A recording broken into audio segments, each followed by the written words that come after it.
श्री सच्चिदानंद सद्गुरु साईनाथ महाराज की जय. Sri Sai Satcharitra, an Insight, Episode 79.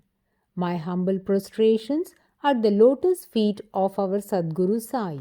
By the divine grace of Sai, an attempt has been made to translate the gist of the divine discourse of Sri Ramanathan Brother telecasted in Sai TV. This is purely done to share the glory of Sai and his divine teachings with more insight to the aspirants. Om Gurur Brahma Gurur Vishnu Gurur Devo Maheshwaraha Gurur Sakshat Parabrahmam Tasmai Shri Gurave Namaha. We have already listened to the most fascinating elucidations given by Hemat Panji on the essence of Sri Eknathi Bhagavat and how Baba directed Dikshit Ji to do the Parayan of Brindavan Poti, which was the other term or title given for Eknathi Bhagavat. Now let us see why Baba was so particular in making Dikshit Ji do Parayan of this scripture. Chapter 2, verse 18 of Bhagavatam says, Nashta Prayeshva Abhadreshu Nityam Bhagavata Sevaya Bhagavatya Uttama Sloke Bhaktir Bhavati Naishtiki. The commentary given by A.C. Bhakti Vedanta Swami Prabhupada on the above sloka is, one has to be regular in reading this holy scripture, and by doing so, all that is troublesome to the heart is almost completely destroyed, which are considered to be the obstacles in the path of self-realization. The best remedy is to associate with the Bhagavata. There are two types of Bhagavatas. One of them is the book Bhagavata, and the other one is the devotee Bhagavata. By sincere association of the Bhagavatas, one is sure to receive transcendental knowledge very easily, with the result that he becomes fixed in the devotional service of the Lord. The more one becomes fixed in the transcendental loving service of the Lord, the more progress is made in devotional service under the guidance of the Bhagavatas. The message of the book Bhagavata, therefore, must be received from the devotee Bhagavata, and the combination of these two Bhagavatas will help the newcomer devotee to make progress on and on. One may ask if there is any evidence to prove this assertion. Let us refer to chapter 3, verse 40. Idam Bhagavatam Nama Puranam Brahma Sammitam Uttama Sloka Charitram Chakara Bhavan Rushihi Nishreshyasya Lokashya Dhanyam Swastyayanam Mahat. Commentary. Srimad Bhagavatam is the literary incarnation of Lord Sri Krishna and is therefore non-different from him. Srimad Bhagavatam should be worshipped as respectfully as we worship the Lord. Thereby, we can derive the ultimate blessings of the Lord through it by making a careful and patient study. As God is all light, all bliss, and all perfection, so also is Srimad Bhagavatam, and devotees can recall that in the previous episode we listened to a similar commentary by Sri Eknath Maharaj in one of the verses of Eknathi Bhagavat. Let me retell for the interest of the devotees. This is not just the 11th section of Bhagavad Gita, but this is a Brindavan that comprises of 31 chapters, and Lord Krishna himself resides in this book. This description also confirms Baba's affirmation of Eknathi Bhagavat as Brindavan Poti. This ultimate truth of the Bhagavatam was first revealed by the Supreme Lord to Brahma. He passed it along to the great sage Narada Muni, who then gave it to Vyasadeva. Vyasa wrote the Srimad Bhagavatam and passed it along to Shukadeva, who spoke it to Maharaja Parikshit. King Parikshit thanked Shukadeva for revealing the most auspicious narration of the Supreme Lord and said, I am now full of transcendental knowledge and self realization, and my ignorance has been eradicated. I no longer have any fear of my death, because I have absorbed myself in the purely spiritual absolute truth. Then Shukadeva blessed the king and left the place. And on the seventh day, King Parikshit left his body and emerged in the absolute truth of the Supreme Being. He was bit by the most poisonous snake, Takshaka, and immediately his body turned into ashes by the fire of snake's poison. But he felt no pain as he entered the spiritual world. Bhagavatam, the Vedic fruit which is mature and ripe in knowledge, is spoken through the lips of Shukadeva, who is compared to the parrot not for his ability to recite the Bhagavatam exactly as he heard it from his learned father, but for his ability to present the work in a manner that would appeal to all classes of men. Therefore, we can conclude that one should refrain hearing the lectures of professional men who discourse whimsically for the sake of earning his livelihood, not following the footsteps of Shukadeva. Rather, an aspirant should listen the discourses of Bhagavatam from the mouth of a Bhagavata who describes it from the very beginning, can at once give the ripened fruit of Vedic knowledge and make us drink the juice of nectar, which would in turn purify our mind, give us the knowledge of the absolute truth, as in the case of King Parikshit. Hence, King Parikshit's life is a testimony for the spiritual seekers. To establish this truth, Baba insisted that Eknathi Bhagavat be studied every day in Shirdi, as this must be read by a befitting devotee. Baba chose Gaga Sahib Dikshit Ji and Babu Sahib Jog alias Shakaram Hari to do the regular Parayan of the Poti. Dikshit Ji was delegated to do the regular reading of this holy epic Eknathi Bhagavat during day, and night he was instructed to read Bhavartan Ramayana. Both these scriptures were authored by Sri Eknath Maharaj. So, all those who got the greatest blessing of listening to the reading of these holy scriptures through these Bhagavatas were sure to have attained the highest goal of life. Certainly, the Bhagavatas who led the other Bhaktas to attain mukti would also have attained liberation. This was the purpose for which Baba made those Bhagavatas to do Parayan in the Vada. Regular listening to these discourses will be immensely beneficial both for the listener and to the one who discourses it. It purifies the minds of the listener, makes them focus their complete attention on the Supreme Brahman, and reminds them the true purpose of life. Thus, we can conclude that by listening to the spiritual study regularly, even a disinterested or an avaricious person gets transformed into a devotee and becomes an aspirant befitting to seek liberation. Babu Sahib Jog was delegated two scriptures. One was Eknathi Bhagavat by Eknath Maharaj, and the other one was Jnaneshwari by Jnaneshwar. And these two were regularly read by Jog. We have listened in the previous episodes the glory of Baba's daily darbar.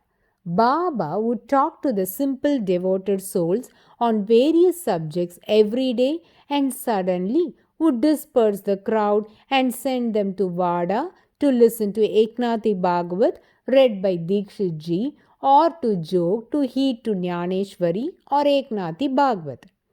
As soon as they went and sat at either one of these places to listen to the reading, they were dumbfounded, as the reading would be exactly on the subject that Baba had discoursed to them as stories and parables at Dwarakamai. This was not a coincidence that occurred once or twice, but turned out to be a very common experience invariably to all those who had attended Baba's darbar. Whenever the name of Eknath Maharaj was pronounced, Baba would rise immediately as a mark of respect, join his palms, and bow his head. Such was the honor given by him to this excellent poet, saint, and scholar. Furthermore, Baba would declare that it is an extraordinary blessing to have had such a great Brahmin in this era. Baba had a great esteem and devotion towards Eknath Maharaj. In this connection, let me narrate a most fabulous Leela, which is also a testimony to the fact that Baba is Lord Krishna. This Leela is based on an ardent devotee by named Uddavesh Bua, alias Shamdas Baba. Whenever he desired to do Parayan of Poti, irrespective of his sincere efforts, he was unable to focus his mind on the reading. As it was wandering like a wild horse, this happened every time he attempted to read Jnaneshwari or Eknath Bhagavad. It was difficult for him to concentrate his mind and bring back whenever his thoughts stray. He was dejected and determined to do Parayan of the Poti only when Baba instructs him to do so. Uddavesh Bua was under the firm conviction that Baba, being the controller of my mind, has to direct it to focus upon the reading of the Holy Scripture. Unless Baba pulls the reins of my mind, it cannot be brought under control. So, let me wait for Baba to instruct me to do the Parayan, then I shall commence my reading. At the same time, he was also stubborn to not discuss this subject with Baba and anticipated Baba to bless him at his will. Listeners might recall that at the beginning of this chapter, I had said that there is a correlation with number 11, then the virtues, devotion, and love to this chapter. There are many virtues that will lead us to God, but love of God is called the queen of all virtues as it unites us with God. Let us now heed to the most enthralling Leela and see how it unfolds the above said connections. Uddavesh Bua had a practice of writing letter to Baba on every Ekadasi. The term Ekadasi means 11 that falls on the 11th lunar day of each of the two lunar phases which occur in a Hindu calendar month, the Shukla Paksha, the waxing phase, and the Krishna Paksha, the waning phase. At times, Baba would also reply to his letters. So, on one such Ekadasi, Uddavesh Bua wrote to Baba and the letter reached Shirdi. The letter was opened and read to Baba by a devotee named Chidambar Keshav Gadgil. While the letter was read to him, Baba at once instructed thus: ask him to come to Shirdi immediately. The message was conveyed in the reply, and as soon as Uddavesh Bua received the letter, he started to Shirdi and reached Dwarakamai. It was around 3:30 p.m. when he came for Baba's darshan. As soon as he accosted Baba, Baba asked him to give rupees 11 as dakshana, and Shamadas offered the same. This continued for almost 10 days. Every day when he came for Baba's darshan, Baba demanded for rupees 11 dakshana and Shamadas would offer it. Now, on the 11th day, when Baba demanded for dakshana, Shamadas didn't have any money to offer. Hence, he said, Baba, I don't have any money to give. In lieu, I am offering my 10 indriyas and my mind. We don't know if this was uttered by Uddavesh with complete realization or just a clever response. Now, let us see what counter response Baba gave to him. They are mine already. Who are you to give them? Go to Babu Saheb Booty and borrow rupees 11 and give them to me. Now Uddavesh got up to get the money. He had hardly reached the gate of the Sabha Mandap when Baba called out to him, Are Shyam, come here and bring the 11 rupees later. But don't borrow from Booty. Instead, get it from Babu Sahib Jog and bring him along with you. Accordingly, Uddavesh went to the Vada and found Babu Sahib Jog reading the Eknathi Bhagavat to a few devotees. Uddavesh told Jog about what Baba had said. Later, both went to the masjid. At that time, Baba was getting ready to go out. On seeing them, Baba blessed them but did not ask for dakshana. Later, they returned to the Vada. The other devotees asked Uddavesh about this episode of 11 rupees dakshana and what it meant. Uddavesh had not pondered over it. Every day thereafter, both went to Baba, but Baba did not ask for dakshana. Baba had entrusted a task to Jog. Every day, Baba would give the dakshana money collected from his visitors to Jog, and later that will be distributed by him to various devotees at the command of Baba. On the fourth day evening, Baba asked Jog, So how many rupees did you distribute today? Jog replied, 61 rupees. Booty received 50 rupees and Shyamdas 11. Uddavesh was silent at the time when Baba said, Did you get the 11 rupees without understanding its significance? Uddavesh said, Yes. Then Baba said, No, you didn't. Let us see tomorrow. In the meantime, have a look at the poti, okay? Then they returned to the Vada and started discussing what Baba could have meant by asking for 11 rupees. But Baba hinted the term poti during the conversation. Bala Saheb Bhate was intelligent enough to connect the dakshana with the reading of Eknathi Bhagavat.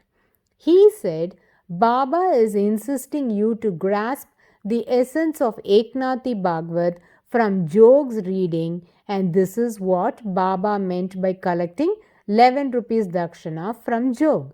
Suddenly, Uddavesh remembered how he had taken a decision not to read any poti unless directed by Baba to do so.